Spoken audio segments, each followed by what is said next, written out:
बिस्मिल्लाहिर्रहमानिर्रहीम।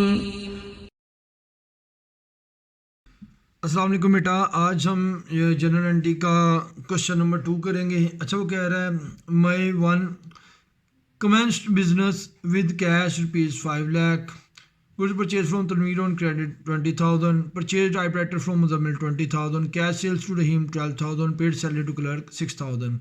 और रिक्वायरमेंट क्या है? रिक्वायरमेंट बेटा जी बोर्ड में लाजमी पढ़ा करें, क्योंकि क्वेश्चन एक दफ़ा लाजमी बोर्ड में करने से पहले पढ़ा करें कि ताकि उसकी सारी चीज़ों को पढ़ सके और उसकी रिक्वायरमेंट को भी। ठीक है मेरे बेटा। वो कहते हैं record the above transactions in journal, इनको जर्नल में कन्वर्ट करो। अच्छा बेटा जी, वो कहता है मई 1 हम कोई भी ये 2013 है तो 2023 चल रहा है, तो हम इसको उसी वे में लिखते हैं। अच्छा मेरा बेटा, वो कह रहा है कमेंस्ड बिजनेस विद कैश, जैसे हमने पहले सवाल में किया था वैसे ही हम यहाँ पे लिखते हैं। बिजनेस का आगाज़ किया है तो बेटा बिजनेस में पैसा आ रहा है, कैश अकाउंट डेबिट,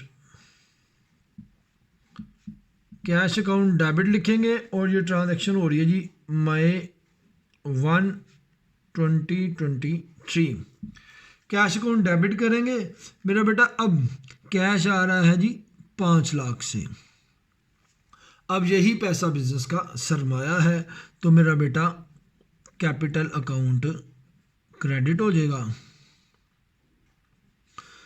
5 लाख से। अब मेरा बेटा अब नरेशन लिखेंगे, बिजनेस स्टार्टेड, यहाँ पे लिख दें business started with cash, business commence लिख दें, स्टार्टेड लिख दें, एक ही बात है जी, बिजनेस स्टार्टेड विद कैश। अब मेरा बेटा खूबसूरती के लिए पहले तो मैं बॉल पॉइंट से निशान लगा था, अब आप मार्कर से लगाएंगे तो मज़ीद खूबसूरती आ जाएगी। तो ये बोर्ड में भी आप ऐसे कर सकते हैं, कोई ऐसा मसला नहीं। अच्छा बेटा जी, अगली ट्रांजेक्शन है जी May 3 goods purchase from Tanveer on credit. अब बेटा जी अगर ऑन कैश लिख देता तो हम तनवीर को इग्नोर कर देते, क्योंकि एक बंदे से हमने चीज़ें ख़रीदी और हमने उसको कैश पे कर दिए, तो हम ज़ाहिर बात है जिस उसके पैसे नहीं देने, हम पैसे दे चुके, उसका नाम याद नहीं रखेंगे। अब हमने उधार पे ख़रीद लिए, ज़ाहिर बात है अब हमारी जिम्मेदारी है कि हमने चीज़ें ख़रीदी, उसके पैसे देने और हम उसका नाम याद रखेंगे। तो उसको जनरल एंट्री में किस तरीके से लिखेंगे? जनरल एंट्री में भी उसका नाम याद रहता है। तो इसी तरीके से हम देखते हैं goods purchase from Tanveer on credit 20,000। बेटा जी अब चीज़ें आ रही हैं, पैसे तो नहीं जा रहे, तो इसका मतलब है एक चीज़ हो रही है, चीज़ें आ रही हैं, तो मेरा बेटा परचेज अकाउंट डेबिट, ये है मई 3, चीज़ें आ रही हैं जी, purchase account debit, purchases account हम यहाँ पे डेबिट करेंगे मेरा बेटा 20,000 से। अब जा कुछ नहीं रहा, तो बेटा जिससे चीज़ें खरीद रहे हो उसका नाम लिख दो, तनवीर अकाउंट दूसरी साइड पे, तो दोनों साइड आपकी कंप्लीट हो जाएगी। क्योंकि हमने स्टार्टिंग में पढ़ा था पहले चैप्टर में, तो every transaction has both aspect, one is debit and second is credit, क्योंकि ये ड्यूअल एस्पेक्ट कॉन्सेप्ट पे चलती है। तो मेरा बेटा यहाँ पे 20,000 ये आ जाएगा। आप यहाँ पे लिखेंगे गुड्स परचेज फ्रॉम तनवीर,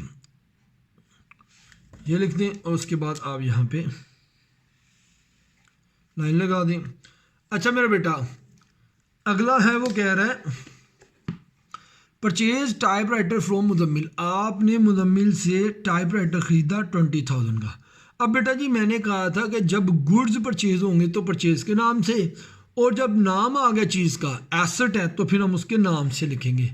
सिर्फ गुड्स के साथ गुड्स खरीदोगे तो परचेजेस के नाम से डेबिट होगा, अगर कोई एसेट खरीद लो उसका नाम आ गया तो हम उसको उसके नाम से लिखेंगे। ठीक है मेरा बेटा। तो ये भी मुजम्मिल नाम आ गया, इसका मतलब है हमने एक शख्स से ख़रीदी है, उसको पैसे नहीं दिए। तो जब किसी पार्टी का नेम आ जाए तो इसका मतलब है उधार पे ख़रीदिए। तो सबसे पहले हम टाइपराइटर को लिखेंगे, ये हमारे पास आ रहा है टाइपराइटर अकाउंट डेबिट, और मुजम्मिल को हमने पैसे देने हैं, क्योंकि उसको पैसे नहीं दिए तो मुजम्मिल ऑटोमेटिकली क्रेडिट हो जाएगा, क्योंकि हमारे पास से जा कुछ नहीं रहा है। तो यहाँ पर मेरा बेटा अब टाइपराइटर आ रहा है, टाइपराइटर अकाउंट ये है जी मई 8 उसकी ट्रांजैक्शन है। तो मेरा बेटा अब हमारे पास टाइपराइटर आ रहा है, टाइपराइटर अकाउंट आप डेबिट कर देंगे और जा क्या रहा है, कुछ नहीं जा रहा, पैसे तो नहीं जा रहे, पैसे जाने थे लेकिन पैसे नहीं जा रहे, तो जिससे आपने ख़रीदा उसका नाम लिख दें। तो मुज़म्मिल है जी, मुज़म्मिल अकाउंट आप यहाँ पे क्रेडिट कर देंगे। तो आप मेरा बेटा ख़रीद रहे हैं 20,000 डेबिट और 20,000 क्रेडिट। तो यहाँ पे आप नरेशन लिखें जी, परचेज़ टाइपराइटर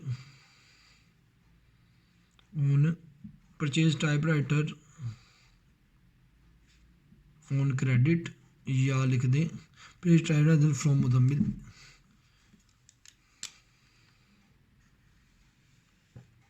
मेरे बेटा थर्ड ट्रांजैक्शन को हम फोर्थ पे चलते हैं। वो कहता है मैं फिर कैश सेल्स टू रहीम, यानी कि आपने कैश पे चीज़ें रहीम को बेची। अब मेरा बेटा देखिए, मैंने यहाँ पे कहा था कैश होता तो तनवीर इग्नोर। अब यहाँ पे हमने कैश पे चीज़ें बेची हैं, तो इसका मतलब है रहीम को हम इग्नोर कर देंगे, क्योंकि अब जाहिर बात है हमारे पास पैसे आ गए तो हम रहीम का नाम क्यों याद रखें। तो इसी वजह से अब कैश सेल है, इसका मतलब है कैश पे चीज़ें बेची हैं, कैश हमारे पास आ रहा है। ये है मई 15 की, कैश पे चीज़ें बेची, कैश आ रहा है, कैश अकाउंट डेबिट। तो बेटा जी सेल से चीज़ें जाती हैं, सेल्स अकाउंट क्रेडिट। तो सेल्स अकाउंट क्रेडिट यहाँ पे आप लिख दें जी 12,000। मेरा बेटा अब नरेशन लिख दें जी, सिर्फ लिख दें कैश सेल्स, ठीक है जी।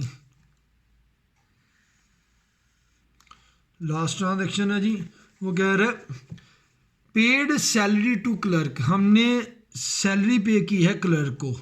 मेरा बेटा पेड का मतलब है पेमेंट हो रही है, कैश जा रहा है, तो कैश जा रहा है, कैश करते हैं क्रेडिट। ये है मई 20, कैश जा रहा है क्योंकि पेमेंट हो रही है, क्रेडिट कर दें, कैश जा रहा है तो क्रेडिट, क्योंकि मैंने आपको कहा है जो चीज़ आए राइट हैंड से डेबिट, जो चीज़ आए लेफ्ट हैंड से क्रेडिट। तो कैश जा रहा है, कैश क्रेडिट कर देंगे, कैश अकाउंट क्रेडिट कितना जा रहा है 6,000।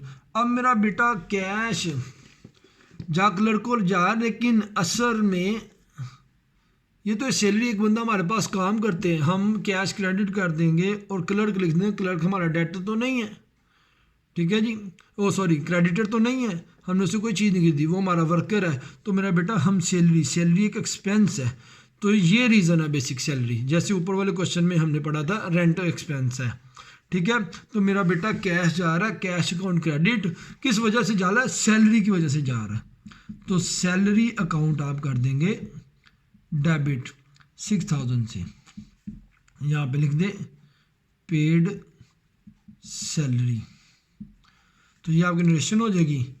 तो बेटा ये आपका प्रॉपर एक बोर्ड के फॉर्मेट के मुताबिक क्वेश्चन हो गया है। तो आपने इसी तरीके से करना है। मेरा बेटा कोई क्वेश्चन हो तो आप मुझे कमेंट में क्वेश्चन कर सकते हैं और पूछ भी सकते हैं। अच्छा बेटा आज के लिए इतना ही। हमारे चैनल को शेयर सब्सक्राइब लाजमी कीजिएगा ताकि इसी तरीके से आपको हमारी वीडियोस मिलती रहें। थैंक यू वेरी मच जी। अस्सलाम वालेकुम।